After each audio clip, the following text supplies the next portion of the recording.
Senja telah lama tenggelam, meninggalkan langit berwarna abu-abu yang lembut. Hanya suara angin yang berbisik pelan, menyapu daun-daun yang jatuh di jalan kecil itu. Kami duduk berdampingan tanpa banyak bicara. Tak ada musik, tak ada tawa, hanya detak jantung yang terasa lebih keras dari biasanya. Ketika jarak di antara kami tinggal sejengkal, tanganku perlahan terulur. Jari-jarinya menyambut dengan gemetar halus, lalu menggenggam erat, hangat, lembut, tapi cukup untuk membuat seluruh dunia terasa diam. Aku tidak tahu siapa yang lebih dulu menarik napas panjang. Tapi dalam diam itu, kami tahu. Ada sesuatu yang tumbuh. Sederhana tapi nyata. Sebuah perasaan yang tidak butuh janji. Cukup sebuah genggaman di tengah sepi. Dan segalanya terasa utuh.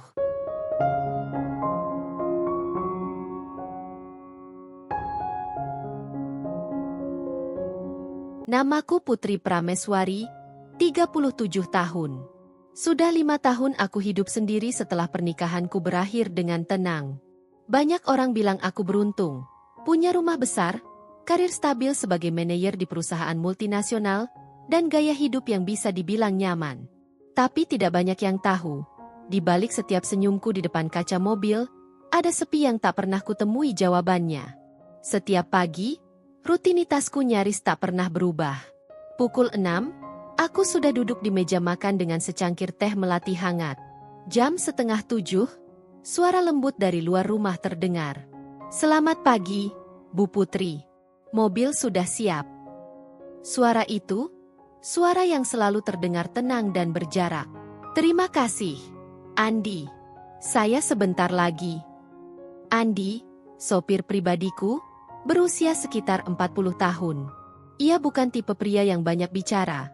Tapi entah kenapa setiap kali ia berbicara, ada ketenangan yang menular. Rambutnya sedikit beruban di sisi pelipis, tapi sikapnya sopan dan selalu menjaga jarak profesional.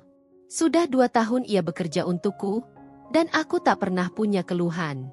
Ia hafal setiap jalan, setiap kebiasaanku, bahkan cara aku suka duduk di kursi belakang mobil.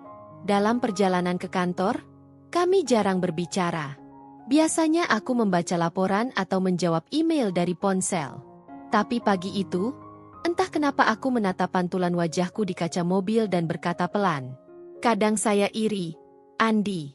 Kamu bisa duduk di depan dan hanya melihat jalan. Sementara saya di belakang, terus menatap masa depan tapi takut tersesat." Andi menoleh sekilas lewat kaca spion. Tatapannya tak lama, tapi penuh arti. "Kalau tersesat, Bu, berhenti dulu. Jangan terus jalan kalau belum tahu arahnya. Kadang diam sebentar itu juga bagian dari perjalanan." Aku terdiam. Kata-katanya sederhana, tapi menenangkan. Mungkin karena selama ini tidak ada yang berbicara padaku tanpa maksud tersembunyi. Di kantor, semua berjalan seperti biasa. Rapat pagi, tumpukan laporan, dan suara lantang Pak Ambon, CEO kami, yang selalu mampu membuat seluruh ruangan diam hanya dengan satu tatapan. Pak Ambon adalah pria karismatik berusia 50 tahun. Tegas, pintar, dan sering sekali memberiku pujian di depan tim. Aku menghormatinya sebagai atasan, tapi tak pernah berpikir lebih. Bagiku, pekerjaan adalah pekerjaan. Siang itu, saat aku hendak kembali ke ruanganku, ia memanggilku. "Putri, rapat tadi luar biasa. Aku suka cara kamu mengatur presentasi tim." Aku tersenyum sopan. "Terima kasih, Pak. Saya hanya melakukan bagian saya." "Kamu lebih dari sekadar manajer yang baik," katanya, menatapku agak lama. "Kamu punya hati." Aku sedikit kikuk. Entah kenapa, pujian itu terasa berbeda. Ada nada lembut yang tidak biasa. Aku hanya menunduk sopan dan berpamitan. Saat keluar dari ruangannya, aku sempat melihat pantulan wajahku di dinding kaca. Dan di sana, untuk pertama kalinya, aku merasa ada sesuatu yang berubah dalam hidupku. Aku hanya belum tahu apa. Sore itu hujan turun deras. Andi menjemputku di lobi dengan payung besar. Ia menunduk sedikit agar payung itu menutupi kepala kami berdua. Ada momen ketika tangan kami bersentuhan saat ia menuntunku ke mobil. Sekilas saja, tapi cukup untuk membuat dadaku hangat. Di dalam mobil, aku menatap hujan di kaca jendela, mendengarkan ritme air yang jatuh seperti irama tenang di antara dua hati yang diam. Aku tidak tahu apa artinya perasaan itu, tapi satu hal pasti, hari itu bukan hari biasa lagi. Sudah seminggu berlalu sejak sore hujan itu. Entah kenapa, setiap kali mendengar suara hujan, pikiranku selalu kembali ke momen di mana tangan kami bersentuhan di bawah payung. Bodohnya, aku bahkan mengingat cara Andi menunduk sedikit agar payung itu melindungiku lebih banyak daripada dirinya. Sederhana, tapi entah kenapa, terasa hangat. Pagi ini di kantor, suasananya berbeda. Pak Ambon tampak lebih sering mendekat. Ia menyapaku bukan hanya saat rapat, tapi juga ketika aku sedang menyiapkan laporan. Putri, kamu makan siang bareng saya, ya? Ada hal penting yang mau saya bicarakan. Nada suaranya terdengar seperti perintah lembut yang sulit ditolak. Kami makan di ruangannya. Hidangan mewah, piring berkilau, dan aroma kopi hangat. Tapi di tengah percakapan tentang proyek, tiba-tiba ia berkata, "Kamu tahu, sejak lama aku kagum dengan caramu bekerja. Tapi sekarang aku kagum dengan caramu bertahan. Sendiri, tapi kuat." Aku tersentak. Tidak tahu harus menanggapinya dengan cara profesional atau pribadi. Aku tersenyum sekadarnya dan berkata pelan, "Terima kasih, Pak. Saya hanya berusaha menjalani hidup sebaik mungkin." Ia menatapku cukup lama sebelum berkata pelan, "Kamu pantas bahagia, Putri." Ucapan itu menempel di kepalaku sepanjang sore. Ketika jam kantor usai, aku hanya ingin segera pulang. Saat keluar, kulihat Andi sudah menunggu di depan dengan mobil terparkir rapi seperti biasa. "Hari yang panjang, ya, Bu?" katanya sambil membuka pintu. "Ya, tapi ada hal yang membuatku bingung," jawabku, menatap jalanan. "Kalau Ibu mau cerita, saya dengar." Aku ragu sejenak, lalu tersenyum. Kadang perhatian seseorang bisa terasa baik, tapi juga menakutkan, Andi. Karena aku tak tahu, apakah itu tulus atau hanya permainan. Ia menatapku dari kaca spion dengan pandangan lembut. Tulus itu bisa dilihat dari cara seseorang tetap ada, bahkan ketika dia tidak punya apa-apa lagi untuk diberikan. Kata-kata itu membuat dadaku terasa hangat lagi. Sore itu, mobil berjalan pelan di bawah langit jingga. Kami tak banyak bicara, tapi diam kami bukan kekosongan, melainkan kenyamanan yang mulai tumbuh pelan-pelan, seperti bunga kecil di antara retakan batu. Sesampainya di rumah, aku turun dan menatapnya sekilas. "Terima kasih, Andi. Kamu selalu tahu cara membuat hari buruk jadi terasa ringan." Ia tersenyum, menunduk sedikit. "Itu sudah tugas saya, Bu." Aku tertawa kecil. "Tidak, itu bukan tugas, itu perhatian." Ia hanya menatapku sebentar, lalu berlalu menuju garasi. Dan malam itu, saat aku menatap langit dari balkon rumah, aku tahu sesuatu dalam hidupku perlahan berubah. Bukan karena kemewahan, bukan karena jabatan, tapi karena kehadiran seseorang yang tak pernah mencoba membuatku kagum. Ia hanya membuatku tenang.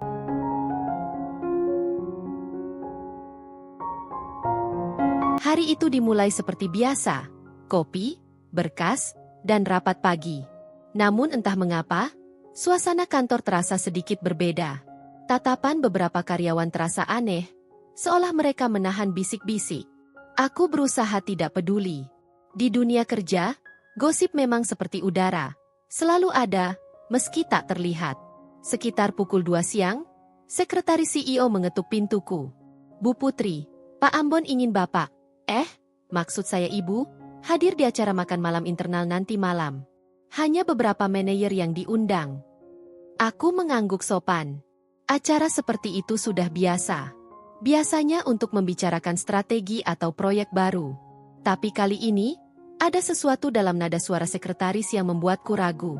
Sore itu, sebelum pulang, aku memandangi layar komputer cukup lama. Ada rasa tidak nyaman yang sulit dijelaskan. Akhirnya aku menulis pesan singkat ke Andi. "Andi, malam ini tolong antar saya ke acara kantor jam 7. Jangan pulang dulu, ya. Mungkin agak malam." Balasan cepat muncul. Siap, Bu. Malam itu, aku mengenakan gaun sederhana berwarna biru tua, elegan tapi tidak mencolok. Ketika tiba di hotel tempat acara berlangsung, aku baru sadar tidak ada manajer lain di sana. Hanya Pak Ambon. Duduk sendirian di meja dengan 2 kursi. Putri. Akhirnya datang juga. Saya kira ini makan malam kantor. Pak, kataku pelan, mencoba tersenyum. Memang. Tapi kadang kantor juga butuh suasana yang lebih pribadi. Jantungku berdebar. Aku berusaha tetap sopan, menunduk, dan duduk dengan jarak yang aman. Kami berbicara tentang proyek, strategi, masa depan perusahaan. Semuanya terdengar normal, sampai tiba-tiba ia menatapku lekat. Putri, aku tahu kamu wanita yang kuat, tapi aku juga tahu kamu lelah sendirian. Pak, saya rasa ini tidak seharusnya dibicarakan di luar konteks pekerjaan. Aku serius. Aku suka kamu. Dunia seperti berhenti berputar. Aku tak tahu harus berkata apa. Hanya diam. Pikiranku bercampur antara kaget, takut, dan bingung. Ia adalah atasanku. Seseorang yang sangat berpengaruh dalam hidup profesionalku. Pak, saya menghormati Anda sebagai pimpinan. Tapi kalau ini tentang perasaan pribadi, saya mohon, jangan libatkan saya. Ia menatapku lama, lalu tersenyum samar. Kamu menolakku? Saya hanya ingin menjaga profesionalisme, jawabku tegas. Suasana menjadi canggung. Aku berusaha menutup percakapan dan berdiri. Tapi sebelum pergi, ia berkata pelan. Kamu tahu, Putri, tidak banyak orang di perusahaan ini yang sekuat kamu. Tapi kalau kamu menolak tangan yang ingin menolongmu, kamu akan berjalan sendirian. Kata-kata itu menggantung di udara seperti kabut. Aku berpamitan dengan sopan, menahan napas sampai keluar dari ruangan. Begitu sampai di lobi, Andi sudah menunggu di depan pintu. Bu, Anda baik-baik saja? Aku hanya mengangguk, tapi air mata tiba-tiba jatuh tanpa izin. Tolong bawa saya pulang, Andi, kataku lirih. Sepanjang perjalanan kami diam. Namun di tengah jalan, Andi memberhentikan mobil sejenak di pinggir taman kota. Ia menatapku lembut. Kalau seseorang membuat ibu merasa tidak aman, jangan lawan sendiri. Kadang diam bukan berarti kalah, tapi cara untuk menjaga diri. Aku tak bisa menjawab. Aku hanya menatapnya dengan mata berkaca-kaca, lalu menunduk. Andi menyalakan mobil lagi, perlahan, tanpa banyak bicara. Tapi keheningan di antara kami justru terasa seperti pelukan, hangat, tulus, dan tanpa syarat. Malam itu aku tidak bisa tidur. Di antara rasa takut kehilangan pekerjaanku dan rasa tenang yang Andi berikan, aku sadar hidupku baru saja berubah arah. Dan entah kemana arah itu akan membawaku.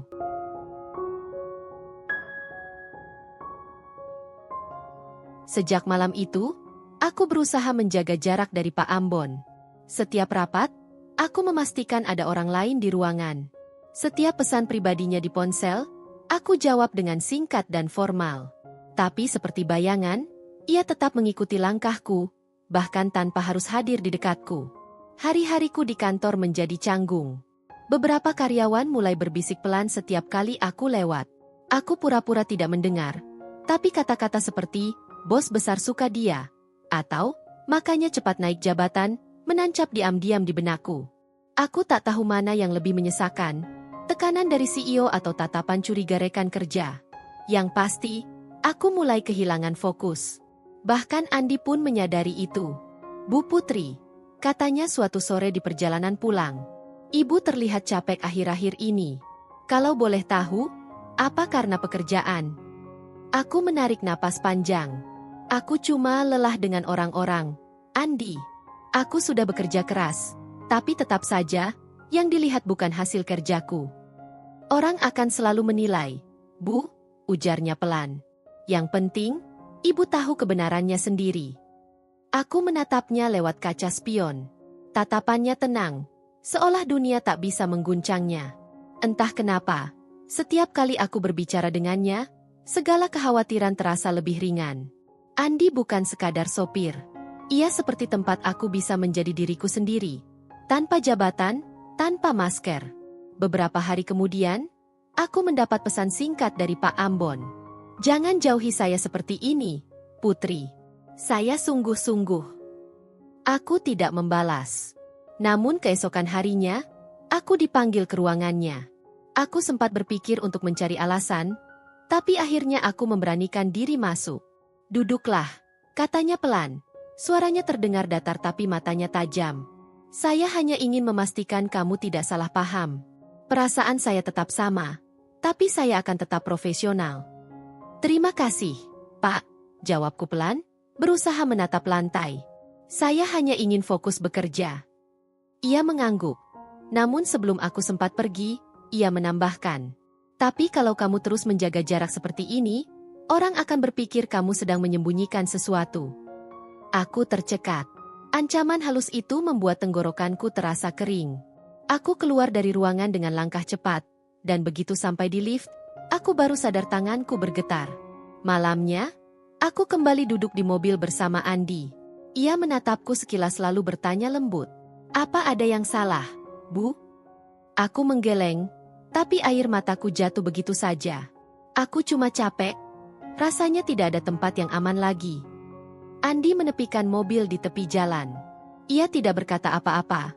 Hanya menyalakan lampu kecil di kabin mobil dan menyerahkan tisu. Kalau ibu butuh tenang, diam juga tidak apa-apa.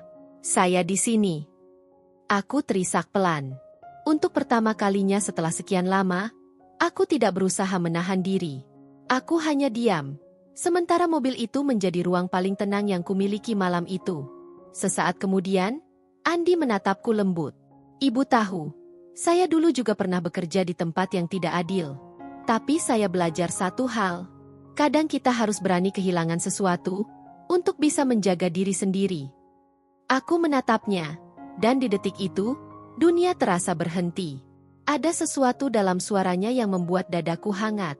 Mungkin karena selama ini aku tidak pernah punya siapapun yang berkata begitu padaku tanpa maksud apa-apa. Andi. Iya, Bu. Terima kasih, ya. Ia tersenyum kecil, lalu menatap ke depan lagi. Mobil berjalan perlahan di bawah cahaya lampu jalan. Tidak ada kata cinta di antara kami, tapi ada sesuatu yang tumbuh, diam-diam, lembut, dan nyata. Malam itu, sebelum tidur, aku menulis di buku catatanku. Aku tidak tahu kemana arah hidup ini akan membawaku. Tapi mungkin, untuk pertama kalinya, aku ingin mempercayai hati kecilku meski aku tahu, itu bisa jadi keputusan paling berisiko dalam hidupku. Dan entah mengapa, aku merasa, badai belum benar-benar datang. Yang kualami baru angin pertamanya saja.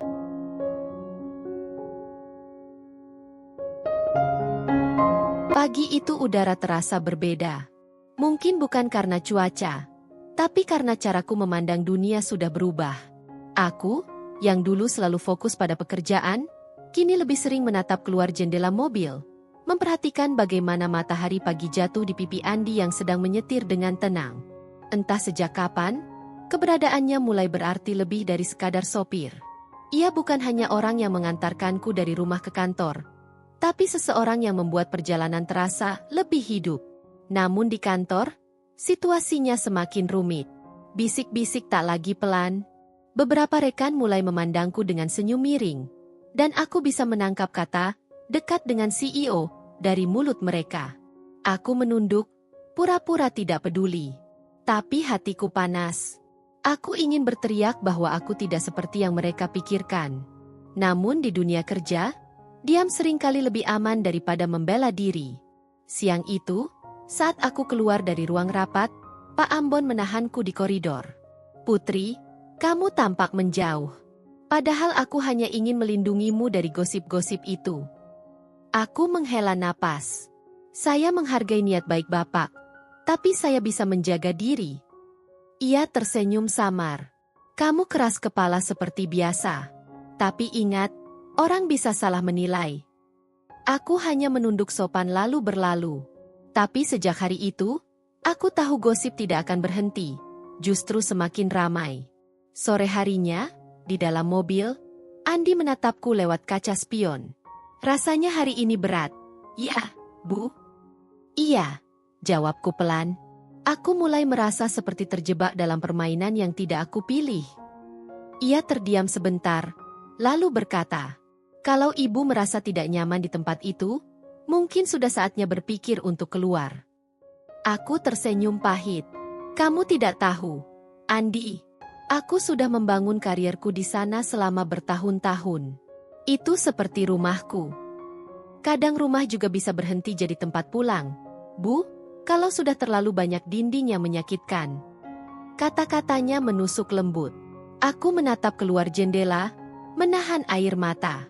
Di luar sana, lampu jalan mulai menyala, satu persatu, seperti memberi harapan kecil di tengah gelap. Beberapa hari kemudian, aku sakit. Demam tinggi, mungkin karena kelelahan dan stres.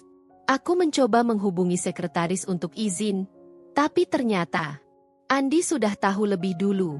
Tanpa diminta, ia datang membawakan makanan dan obat. "Ibu belum makan apa-apa?" tanyanya lembut sambil menaruh termos sup di meja. "Belum. Aku cuma ingin tidur." "Tidurlah. Nanti saya siapkan air hangat untuk minum obat." Aku memandangi punggungnya yang sibuk di dapur. Sederhana, tapi penuh ketulusan. Dan di saat itulah, tanpa kusadari, hatiku mulai bergerak ke arah yang selama ini kutahan. Malamnya, aku terbangun dan mendapati lampu ruang tamu masih menyala. Andi tertidur di sofa, masih mengenakan seragam sopirnya. Aku berjalan pelan, menatap wajahnya yang tenang. Dalam hati, aku berbisik, "Terima kasih sudah peduli, Andi, meski aku tidak tahu apakah aku pantas menerimanya." Aku menarik selimut tipis dan menyelimutinya pelan. Saat jariku hampir menyentuh tangannya, aku berhenti sejenak. Ada kehangatan yang aneh, tapi juga menenangkan. Aku tersenyum kecil, lalu kembali ke kamar dengan hati yang lebih tenang dari sebelumnya. Keesokan harinya, ketika aku kembali ke kantor, aku menyadari satu hal penting. Aku tidak bisa lagi menipu perasaanku sendiri. Bukan pada CEO, bukan pada jabatan, tapi pada seseorang yang selama ini selalu diam di kursi depan mobilku, menjaga dalam senyap. Dan di antara semua kekacauan yang mulai menjerat hidupku, hanya Andi yang membuatku merasa masih punya alasan untuk tersenyum.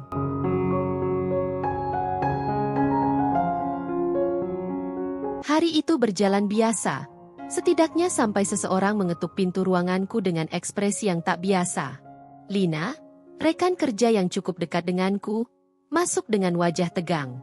"Putri, aku nggak tahu harus bilang ini atau tidak, tapi tadi pagi aku dengar beberapa orang membicarakan kamu." Aku mengernyit. "Membicarakan apa?" "Mereka bilang kamu sering diantar jemput sopir pribadi yang terlalu perhatian dan..." Ia berhenti, ragu, "dan mereka bilang kamu punya hubungan khusus dengan dia." Darahku terasa berdesir. Aku terdiam, tak tahu harus tertawa atau menangis. Gosip memang mudah tumbuh di kantor, tapi kali ini terasa lebih tajam, seolah ada yang sengaja menyalakan apinya. "Lina," kataku pelan, "kamu tahu aku bukan orang seperti itu." "Tentu aku tahu, Putri. Tapi sepertinya gosip itu datang dari atas." Kata-kata itu membuat jantungku berdegup keras. Dari atas, hanya punya satu arti, Pak Ambon. Siang itu aku mencoba tetap bekerja seperti biasa, tapi pikiranku kacau. Dan benar saja, sore hari aku dipanggil ke ruang CEO. Aku melangkah masuk dengan dada berat. Pak Ambon berdiri di depan jendela besar, menatap langit sore. "Putri," suaranya tenang tapi dingin, "ada hal yang ingin saya bicarakan." "Tentu, Pak. Saya dengar ada pembicaraan di kantor tentang kedekatan kamu dan sopir pribadi kamu. Apakah itu benar?" Aku menatapnya lurus. "Pak, saya pikir ini sudah melampaui batas profesional. Kehidupan pribadi saya bukan urusan kantor." Ia menoleh, menatapku lama.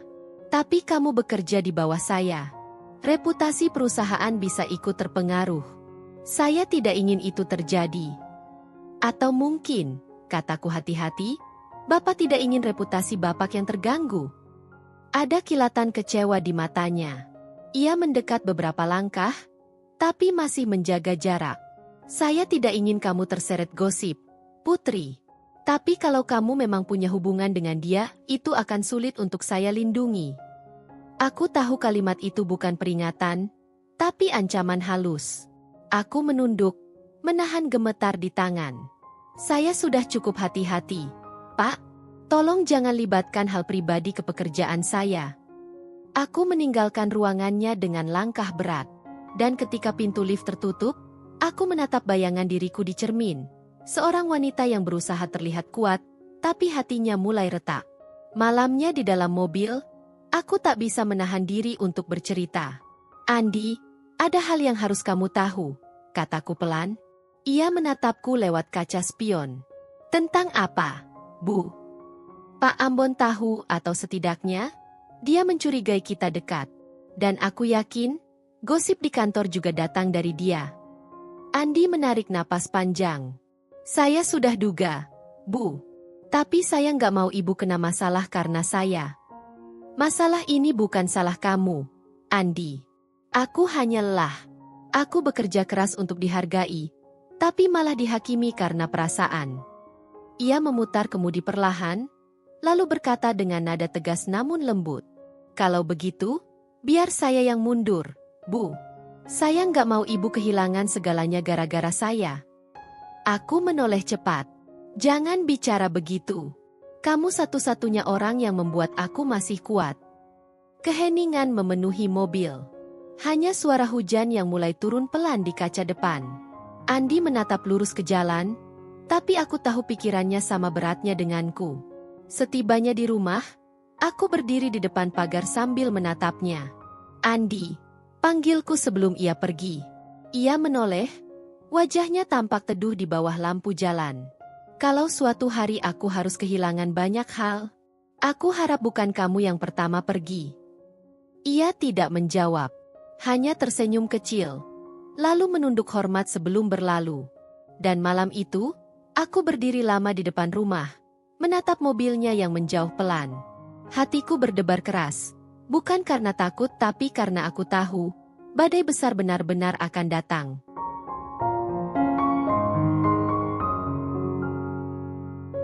Hari-hariku di kantor kini terasa seperti berjalan di atas lantai kaca yang rapuh. Setiap langkah harus hati-hati, setiap kata harus kupilih. Aku bisa merasakan tatapan orang-orang, bukan lagi penasaran, tapi menghakimi. Beberapa proyek penting yang dulu dipercayakan padaku kini dialihkan ke manajer lain. Rapat yang biasanya kupimpin, kini hanya kuhadiri sebagai pengamat. Dan yang lebih menyakitkan, setiap laporan yang kubuat kini harus disetujui langsung oleh CEO. Semua ini jelas bukan kebetulan. Siang itu, aku memandangi layar laptop di ruanganku yang kini terasa dingin. Pintu diketuk pelan, dan seorang staf administrasi masuk membawa map. Bu Putri, ini dari Pak Ambon. Beliau minta laporan ini selesai sore ini dan dikirim langsung ke mejanya. Aku hanya mengangguk. Namun dalam hati, aku tahu ini hanyalah bentuk pengawasan terselubung. Ia ingin aku merasa kecil dan berhasil. Sore hari, aku menyerahkan laporan itu ke ruangannya. Ia sedang berdiri di dekat jendela, memandangi kota yang mulai diterangi lampu-lampu sore. Silakan duduk, Putri. Aku menolak halus. Terima kasih, Pak. Saya hanya ingin menyerahkan laporan ini. Kamu berubah, katanya tiba-tiba, suaranya rendah tapi jelas. Saya hanya mencoba fokus bekerja. Bukan itu maksudku, ia berbalik menatapku. Kamu menjaga jarak terlalu jauh. Padahal aku hanya ingin melindungimu. Aku menatapnya dengan mata yang mulai panas. Melindungi, Pak? Dengan membiarkan gosip beredar? Dengan menarik pekerjaanku satu persatu? Ia menghela napas. Aku hanya ingin kamu tahu, aku bisa membuat hidupmu lebih mudah kalau kamu tidak menentangku. Kalimat itu seperti pisau tumpul yang perlahan menyayat keyakinanku. Aku menunduk, menahan amarah dan air mata yang hampir pecah. Terima kasih atas perhatian Bapak. Tapi saya tidak akan menggadaikan harga diri saya untuk kenyamanan. Aku segera keluar sebelum suaraku bergetar. Begitu pintu tertutup, aku bersandar di dinding lorong. Napas terasa berat, tapi anehnya, di balik ketakutan itu, ada rasa lega. Setidaknya aku tahu, Aku masih punya keberanian untuk berkata tidak. Malamnya, Andi menjemput seperti biasa. Wajahnya langsung berubah begitu melihatku. Ada yang salah lagi, Bu? Aku hanya menggeleng, menatap keluar jendela. Aku rasa langit mulai retak. Andi. Ia tak bertanya lebih jauh. Hanya menyalakan lagu lembut di radio. Suara hujan tipis di luar bercampur dengan melodi yang menenangkan. Setelah beberapa menit diam, aku akhirnya berkata pelan. Andi, kalau nanti aku harus kehilangan pekerjaan ini, apa kamu masih akan tetap di sini? Ia menatapku lewat kaca spion, matanya hangat tapi serius. Saya bekerja untuk ibu, bukan untuk kantor. Selama ibu masih butuh saya di sini. Aku menatapnya lama, dan kali ini senyumku muncul tanpa kusadari. Kamu tahu, kamu satu-satunya orang yang tidak pernah membuat aku takut. Ia tertawa kecil. Mungkin karena saya tidak punya kekuasaan, Bu? Tidak, Andi. Justru karena kamu punya sesuatu yang lebih dari itu. Kamu punya hati. Keheningan kembali mengisi mobil, tapi kali ini terasa hangat. Saat kami tiba di rumah, aku hampir tak ingin turun. Namun saat aku membuka pintu, Andi tiba-tiba berkata, Bu Putri. Aku menoleh. Ia ragu sejenak, lalu menatapku lurus. Apapun yang terjadi nanti, jangan biarkan mereka membuat ibu lupa siapa ibu sebenarnya. Aku menatapnya dalam diam. Ada sesuatu dalam kata-katanya yang membuatku ingin menangis dan tersenyum sekaligus. Malam itu, sebelum tidur, aku menatap langit dari balkon. Awan tebal menggantung, tapi di antara celahnya ada satu bintang kecil yang masih berani bersinar. Aku tersenyum pelan dan berbisik.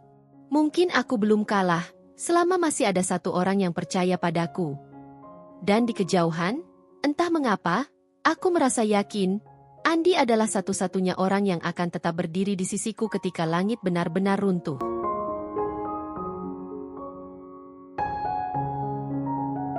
Hari-hari berikutnya berjalan berat. Entah sejak kapan, setiap langkahku di kantor terasa seperti diawasi. Senyum ramah rekan kerja berubah menjadi tatapan curiga. Dan di setiap lorong yang kulewati, selalu ada bisik-bisik yang berhenti begitu aku datang. Aku tahu, gosip itu belum berakhir. Tapi kini ada yang lebih buruk. Beberapa kali aku melihat Andi ditegur oleh satpam gedung dengan alasan tidak jelas. Kadang disuruh parkir lebih jauh, kadang diminta menunggu di luar gerbang meski hujan deras turun. Aku tahu ini bukan kebetulan. Ada tangan yang sengaja mengatur semua itu. Sore itu, hujan turun deras. Aku selesai rapat dalam keadaan lelah luar biasa. Saat melangkah keluar gedung, kulihat Andi berdiri di bawah hujan, tanpa payung, menungguku di dekat mobil. Seragamnya basah kuyup. Andi, kenapa kamu nggak berteduh? Seruku. Ia tersenyum kecil. Satpam nggak ngizinin saya masuk area lobi, Bu. Katanya perintah atasan. Aku menggigit bibir. Amarah bercampur sedih menyelimuti dada. Aku membuka payung, berlari menghampirinya, lalu menatapnya dalam-dalam. Masuk mobil. Sekarang. Begitu kami duduk di dalam mobil, aku menatapnya dengan mata panas. Mereka nggak berhak memperlakukan kamu seperti ini, Andi. Tidak apa-apa, Bu. Saya sudah biasa disuruh-suruh, katanya sambil menyalakan mesin. Tapi kali ini bukan soal perintah biasa. Ini penghinaan. Ia terdiam, lalu menatapku dari kaca spion. Saya cuma takut ibu kena masalah kalau saya melawan. Aku menunduk, terharu dan marah bersamaan. Kamu selalu berpikir untuk melindungi aku. Tapi siapa yang melindungi kamu, Andi? Ia hanya tersenyum. Ibu. Aku tak bisa berkata apa-apa.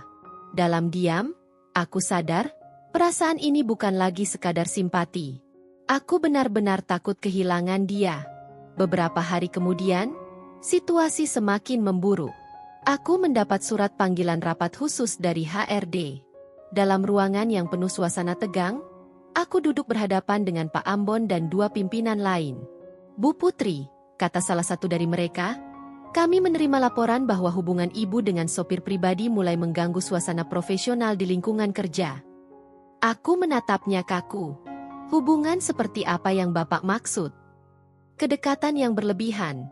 Sela Pak Ambon dengan nada halus namun menusuk. Kami hanya ingin menjaga nama baik perusahaan. Aku menatapnya lurus. Jadi karena seseorang peduli pada saya, itu dianggap gangguan profesional. Putri, katanya lembut tapi tegas. Kadang cinta membuat kita kehilangan arah. Aku tahu maksudnya. Ia tidak sedang menasihatiku. Ia sedang memperingatkan. Usai rapat, aku melangkah keluar dengan kepala tegak, tapi hatiku remuk. Di parkiran, kulihat Andi sudah menungguku dengan wajah cemas. Bagaimana, Bu? Aku tersenyum lemah. Mereka mulai menekan dari segala arah. Ia mengepalkan tangan di kemudi, tapi suaranya tetap lembut. Kalau begitu, biar saya yang mundur. Saya nggak mau ibu diperlakukan seperti ini karena saya. Aku segera menatapnya. Jangan, Andi. Jangan pernah pikirkan itu lagi. Aku bisa kehilangan banyak hal, tapi jangan kamu. Hujan kembali turun, membasahi kaca mobil. Aku menatap tetes-tetes air yang berlomba turun di kaca depan. Suara hujan membuat dunia di luar terdengar jauh, dan hanya kami berdua yang tersisa di dalam keheningan itu. Tanpa sadar, aku menaruh tanganku di atas tangannya yang sedang menggenggam kemudi. Ia sempat terkejut. Lalu menatapku dari kaca spion dengan mata yang tak bisa disembunyikan lagi, penuh perasaan yang sama.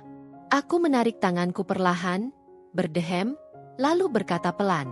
Aku cuma ingin kamu tahu kalau aku kuat, itu karena kamu. Kami sama-sama terdiam. Namun keheningan itu justru terasa seperti janji yang tidak perlu diucapkan. Malamnya aku duduk di kamar, menatap layar laptop yang menampilkan email tanpa isi dari HRD. Mungkin pesan terselubung. Aku menutupnya, lalu menulis sesuatu di buku catatanku. Kalau ini harga dari kejujuran perasaan, aku akan tetap membayar. Dan di luar, hujan belum berhenti. Tapi entah kenapa, untuk pertama kalinya, aku tidak merasa takut lagi. Karena di balik setiap tetes hujan, ada jejak yang kutinggalkan. Jejak keberanian untuk mencintai dengan tulus, meski seluruh dunia menentangnya.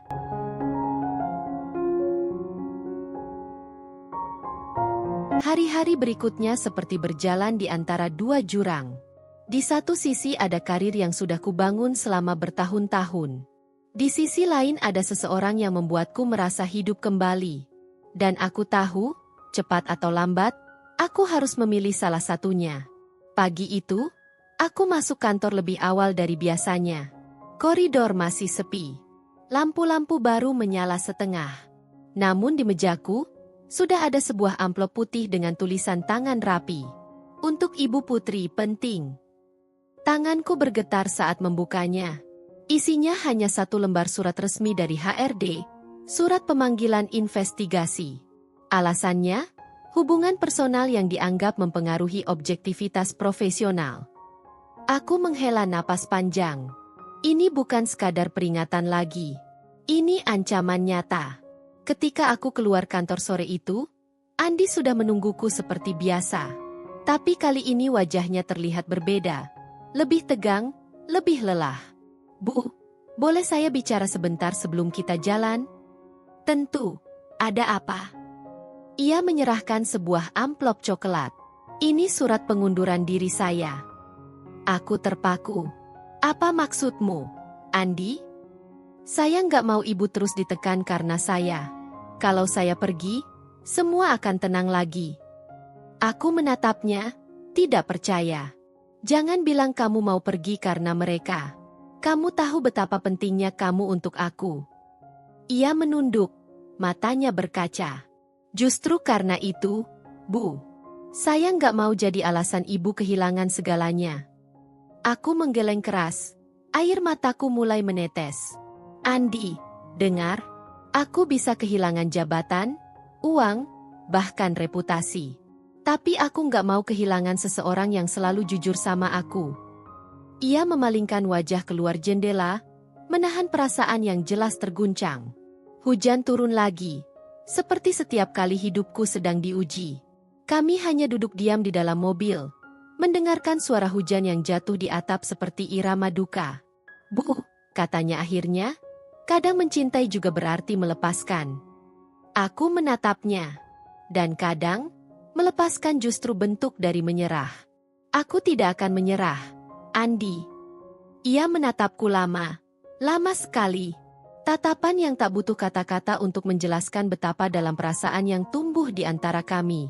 Aku tahu, di balik mata itu, ada cinta yang tidak berani disuarakan keras-keras karena takut merusak segalanya.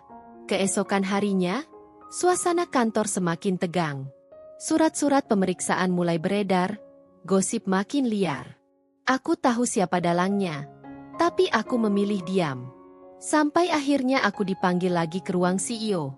Pak Ambon duduk dengan tangan terlipat, ekspresi dingin tapi menyimpan luka yang tak mau ia tunjukkan. "Putri, aku sudah berusaha menjaga reputasimu. Tapi kalau kamu tetap memilih jalan ini, aku tidak bisa menolongmu lagi." Aku berdiri tegak. "Saya tidak minta pertolongan, Pak. Saya cuma minta keadilan." "Keadilan tidak selalu berpihak pada orang yang kamu kira benar," katanya pelan. Aku menatapnya dengan mata yang mulai basah. Kalau mencintai dengan tulus dianggap salah, mungkin dunia ini sudah terlalu bengkok, Pak. Ia menatapku lama, lalu berkata lirih, hampir seperti pengakuan. "Kamu tahu aku mencintaimu, Putri. Tapi kamu memilih orang lain. Dan itu membuatku kehilangan kendali." Aku menahan napas. Kata-katanya adalah kebenaran yang selama ini hanya kurasakan samar. Namun mendengarnya langsung membuat dadaku sesak.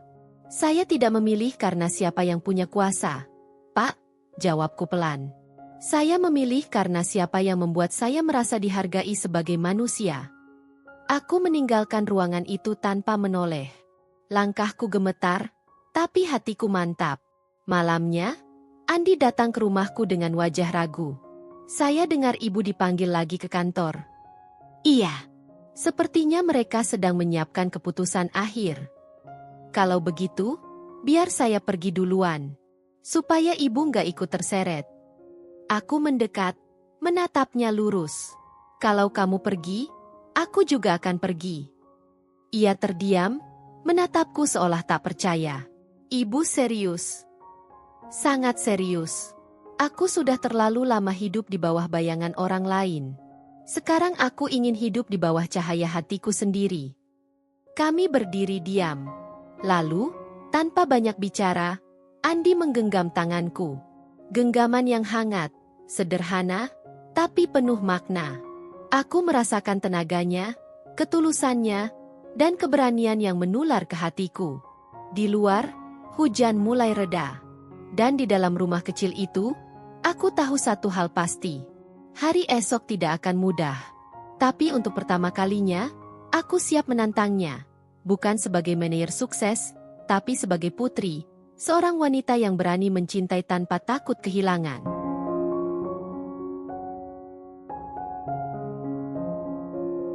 Pagi itu terasa berbeda sejak aku membuka mata.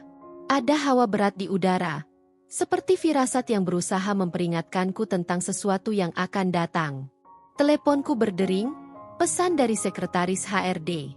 "Bu Putri, mohon hadir pukul 10 untuk rapat keputusan manajemen."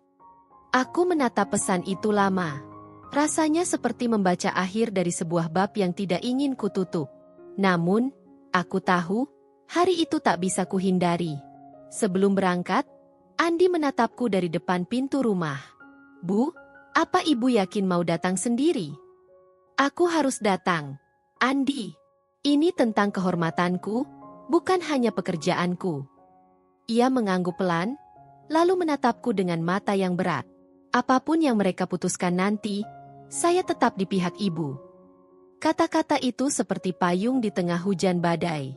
Aku tersenyum, lalu berjalan menuju mobil, mencoba menata hati yang mulai retak. Rapat dimulai tepat waktu. Ruangan besar itu terasa sempit karena suasananya penuh tekanan. Pak Ambon duduk di ujung meja, dikelilingi beberapa pimpinan senior dan perwakilan HRD. Aku duduk tegak di seberang mereka. Senyap begitu lama hingga akhirnya seorang dari HRD membuka suara.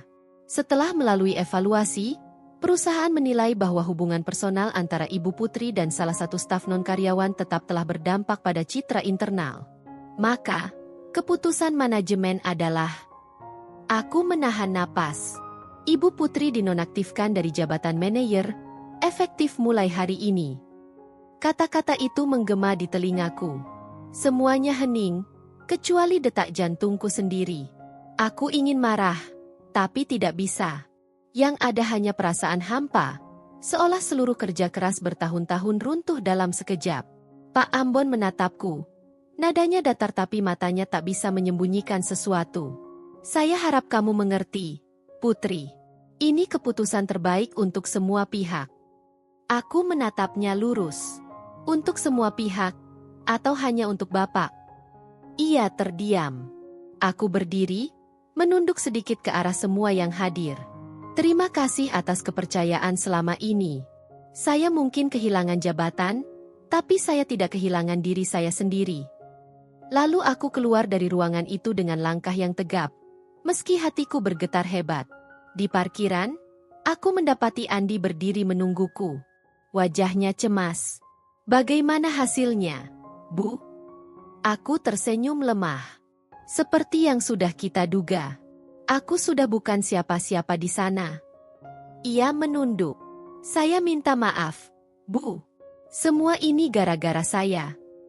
Aku menatapnya tegas. Jangan pernah bilang begitu lagi. Andi, kamu bukan alasan kehancuranku.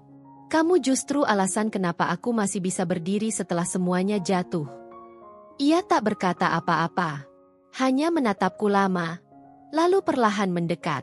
Hujan tipis turun lagi, membuat udara terasa dingin dan lembab.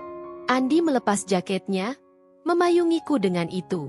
Kami berdiri di bawah langit kelabu, dua orang yang kehilangan segalanya kecuali satu hal. Perasaan yang tak bisa dihancurkan oleh siapapun. Sekarang apa rencana ibu? Tanyanya lembut. Aku nggak tahu. Tapi yang jelas, aku nggak mau lagi hidup dengan ketakutan. Kalau begitu, ayo mulai dari awal. Mungkin bukan di kantor besar seperti dulu, tapi kita bisa bangun sesuatu sendiri. Aku menatapnya dengan mata berkaca. Kita. Ia tersenyum. Saya nggak akan ninggalin ibu. Dunia boleh menolak, tapi hati saya tetap sama.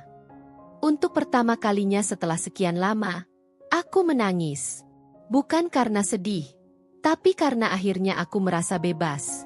Kami berjalan menuju mobil dengan langkah pelan. Di kaca jendela gedung besar itu, bayanganku terlihat kecil. Tapi di sebelahnya ada Andi, dan entah kenapa, bayangan itu tampak lebih kuat dari sebelumnya. Saat mobil melaju meninggalkan kantor yang dulu kusebut rumah, aku berbisik pelan. Mungkin ini bukan akhir, mungkin ini awal dari kisah yang seharusnya terjadi. Dan Andi menjawab sambil menatap jalan di depan. Awal yang akan kita tulis bersama, Bu. Aku menatap keluar jendela, melihat langit perlahan cerah setelah hujan. Langit yang tadi runtuh, kini mulai membiarkan cahaya kecil menembus awannya.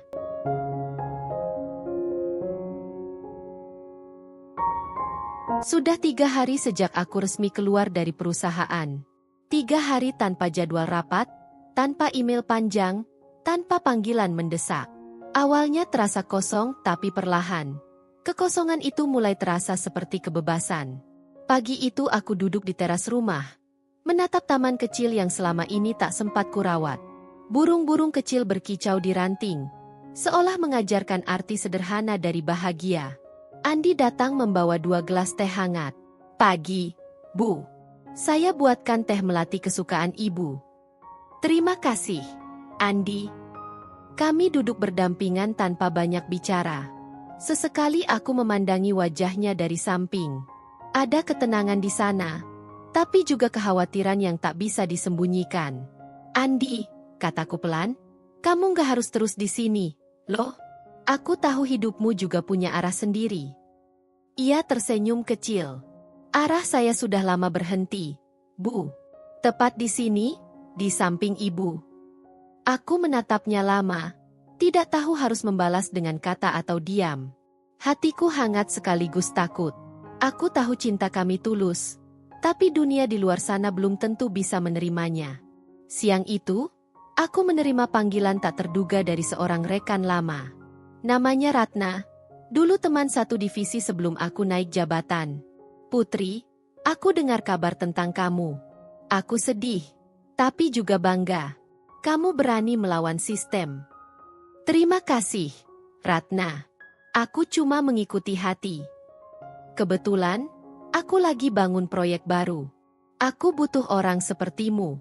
Kalau kamu mau, kamu bisa gabung dan bantu kembangkan bisnis kecil ini. Aku terdiam. Tawaran itu seperti cahaya kecil di ujung lorong panjang. Namun sebelum aku menjawab, aku sadar, langkah apapun yang kuambil nanti akan memengaruhi hidupku dan Andi. Malamnya, aku duduk di ruang tamu, menatap berkas tawaran kerja di meja. Andi datang setelah menutup pagar. Ibu kelihatan bingung. Ada yang bisa saya bantu? Ratna menawariku pekerjaan baru, tapi proyeknya di luar kota. Aku harus pindah kalau menerimanya. Andi menunduk, memegang topi di tangannya. Kalau begitu, saya ikut, Bu. Saya bisa tetap jadi sopir, atau apa saja yang ibu butuh. Andi, aku memanggil namanya dengan lembut. Kamu gak harus terus ikut aku. Kamu punya hak untuk hidup bahagia tanpa bayangan masa laluku. Ia mendekat perlahan, menatapku dengan mata yang tenang. Ibu, saya sudah bahagia. Justru sejak ibu kehilangan segalanya, saya baru tahu arti kesetiaan. Saya ingin tetap ada di samping ibu, apapun yang terjadi. Aku terdiam. Air mataku jatuh begitu saja tanpa izin. Kamu tahu, Andi, aku sudah berjuang seumur hidup untuk diakui. Tapi justru kamu yang membuatku merasa cukup. Andi menatapku, lalu mengulurkan tangan. Kalau begitu, ayo kita mulai dari awal. Entah di kota manapun, asalkan bersama, kita bisa bangun semuanya lagi. Aku menatap tangannya lama. Itu adalah tangan yang dulu hanya memegang setir mobil. Tapi kini justru menuntunku keluar dari gelap masa lalu. Perlahan, aku meraih tangannya. Genggamannya hangat, kuat, dan jujur. Baiklah, Andi. Tapi mulai hari ini, kamu bukan lagi sopirku. Kamu partnerku. Ia tersenyum, sedikit kikuk tapi bahagia. Partner dalam kerja, atau juga dalam hidup, Bu? Aku tertawa kecil, menatapnya dengan mata yang masih basah. Mungkin keduanya. Malam itu kami menulis rencana baru di meja makan kecil. Membuka jasa transportasi pribadi untuk kalangan bisnis, sesuatu yang Andi paham betul. Aku akan menangani manajemen dan pemasaran, dia bagian operasional. Semuanya sederhana, tapi untuk kami, itu seperti mimpi baru yang mulai berwujud. Sebelum tidur, aku berdiri di depan jendela, menatap bintang-bintang yang mulai muncul. Aku teringat bagaimana langit dulu pernah runtuh di atas kepalaku. Tapi kini, aku justru bisa melihat cahaya di baliknya. Dalam hati aku berbisik, mungkin hidup tidak selalu memberi apa yang kita mau, tapi selalu memberi apa yang kita butuh. Dan yang kubutuhkan ternyata bukan jabatan, bukan kekayaan, bukan pengakuan. Melainkan seseorang yang tetap menggenggam tanganku ketika semua orang melepaskannya. Keesokan paginya, aku memutuskan. Aku menerima tawaran Ratna, dengan satu syarat, aku membawa partner terbaikku. Dan saat aku menoleh ke arah Andi yang sedang memanaskan mobil di depan rumah, aku tahu. Ini bukan lagi cerita tentang kehilangan. Ini cerita tentang keberanian memilih cinta, bahkan saat seluruh dunia menentangnya.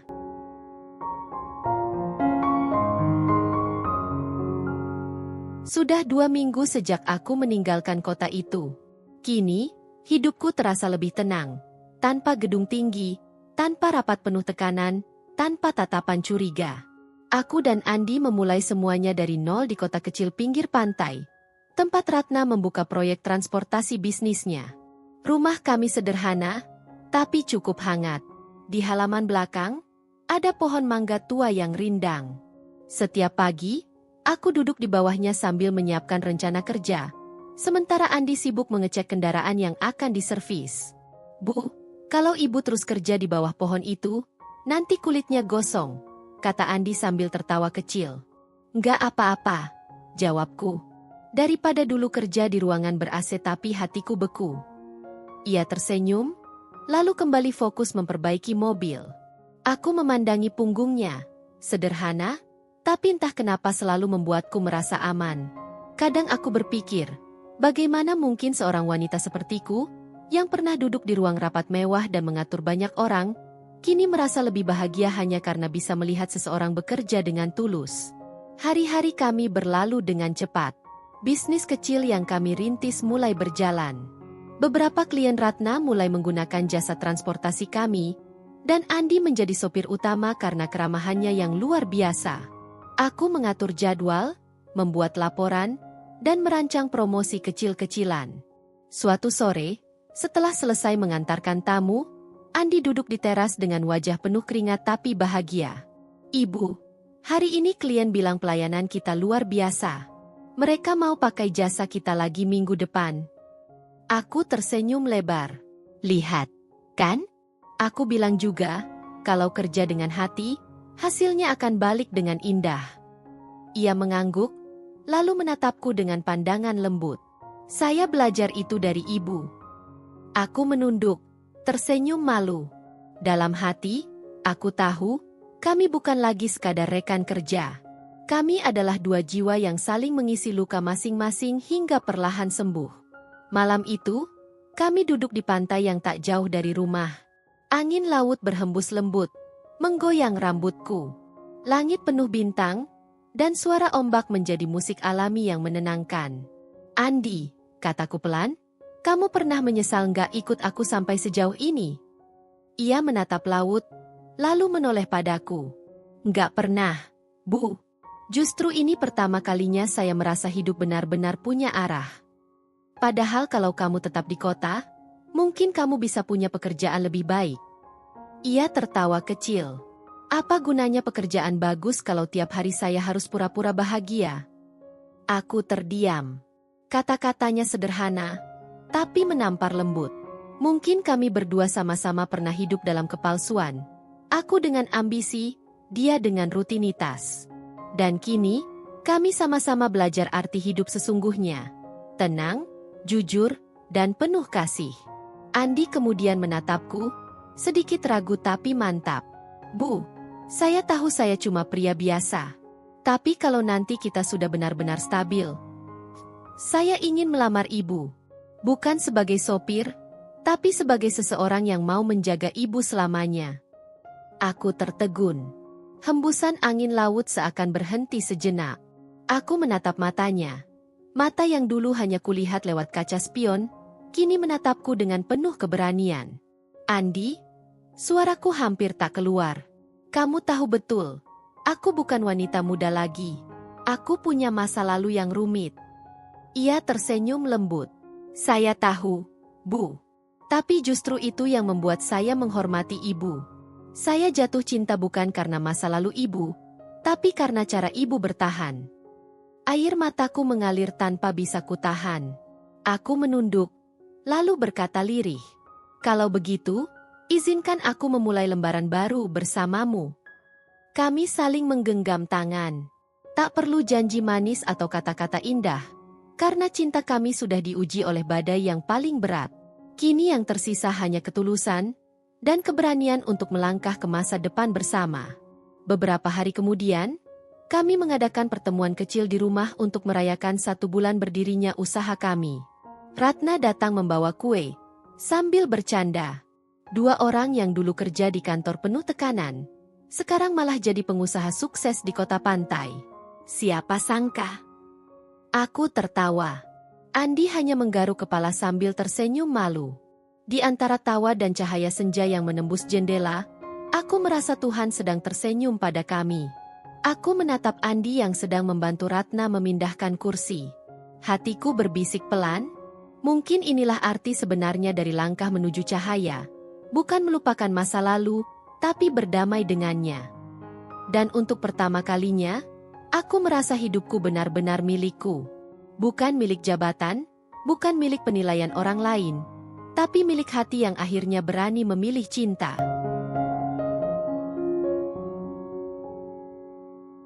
Sudah 3 bulan sejak aku dan Andi memulai hidup baru di kota pantai ini. Usaha kecil kami kini berkembang pesat. Beberapa hotel bahkan mulai bekerja sama secara tetap.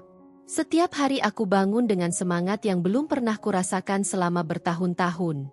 Hidupku kini sederhana, tapi penuh makna. Pagi itu, Andi datang ke rumah dengan wajah yang lebih cerah dari biasanya. "Bu, nanti sore jangan kemana-mana ya," katanya sambil menaruh bungkusan di meja. "Kenapa? Ada apa?" tanyaku heran. "Pokoknya jangan tanya dulu. Cukup siapkan diri ibu jam 5 sore. Aku hanya tertawa kecil. Sudah ku kenal betul gaya Andi yang suka memberi kejutan kecil tanpa banyak bicara. Waktu berlalu cepat. Menjelang sore, ia menjemputku memakai kemeja putih dan rambut yang disisir rapi. Aku mengenakan gaun sederhana berwarna biru muda. Bukan karena diminta, tapi karena hatiku merasa hari itu istimewa. Kami berkendara menyusuri jalanan menuju pantai. Langit sore tampak indah. Jingga keemasan memantul di permukaan laut. Angin berhembus lembut, membawa aroma asin dan ketenangan yang sulit dijelaskan. Saat mobil berhenti, aku melihat meja kecil di tepi pantai, dihiasi bunga dan 2 gelas teh melati hangat. Andi menatapku, tersenyum gugup. "Saya tahu ini sederhana, tapi saya ingin tempat ini jadi saksi sesuatu yang besar dalam hidup saya." Aku menatapnya bingung, tapi sebelum sempat bertanya, ia berlutut di pasir, mengeluarkan kotak kecil dari sakunya. "Bu Putri," katanya dengan suara bergetar, "selama ini saya cuma sopir ibu, teman kerja ibu, dan mungkin orang yang selalu merepotkan. Tapi sejak hari ibu keluar dari kantor, saya sadar, ibu bukan sekadar bagian dari hidup saya. Ibu adalah hidup saya sendiri." Aku menutup mulut, menahan air mata. Suara ombak seakan berhenti sesaat, hanya menyisakan detak jantungku yang berdegup kencang. "Saya nggak punya banyak, Bu. Tapi saya punya hati yang siap ibu miliki sepenuhnya. Kalau ibu izinkan, saya ingin mendampingi ibu bukan cuma di jalan, tapi juga di setiap langkah hidup." Tanganku bergetar saat Andi membuka kotak itu.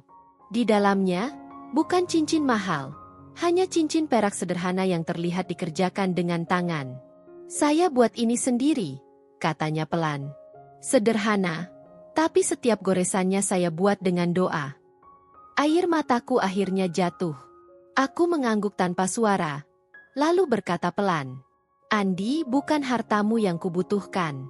Cintamu saja sudah lebih dari cukup." Ia tersenyum lega, lalu menyematkan cincin itu di jariku.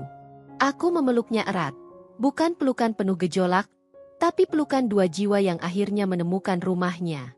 Beberapa hari kemudian, berita pertunangan kami tersebar cepat di antara teman-teman lama.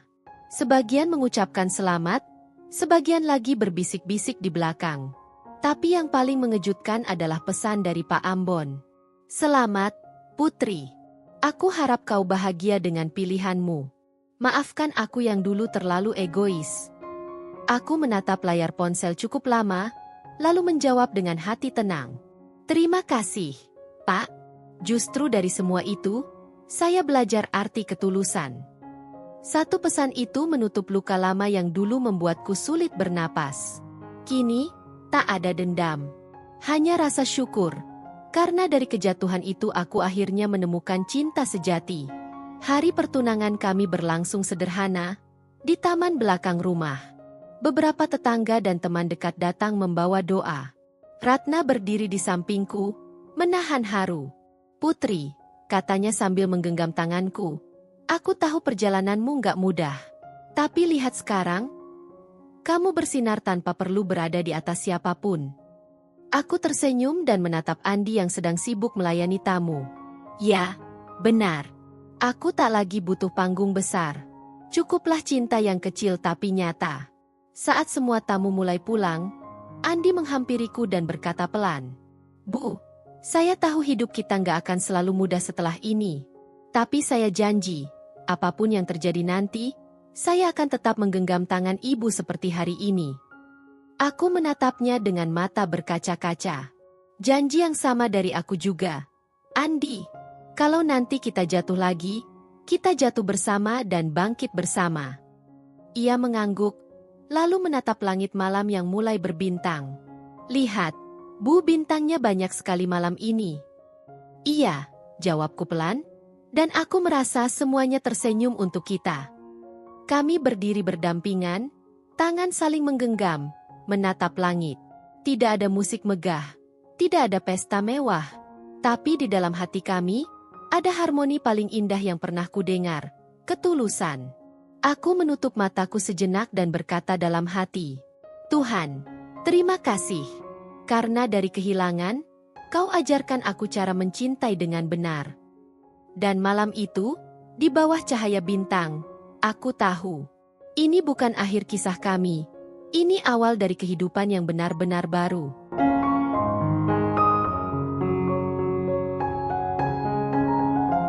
Hari itu, matahari pagi terasa lebih hangat dari biasanya. Aku berdiri di depan cermin, mengenakan kebaya putih sederhana yang dijahit oleh tetangga kami. Tidak mewah, tapi setiap helai benangnya terasa istimewa, karena dijahit dengan doa dan cinta.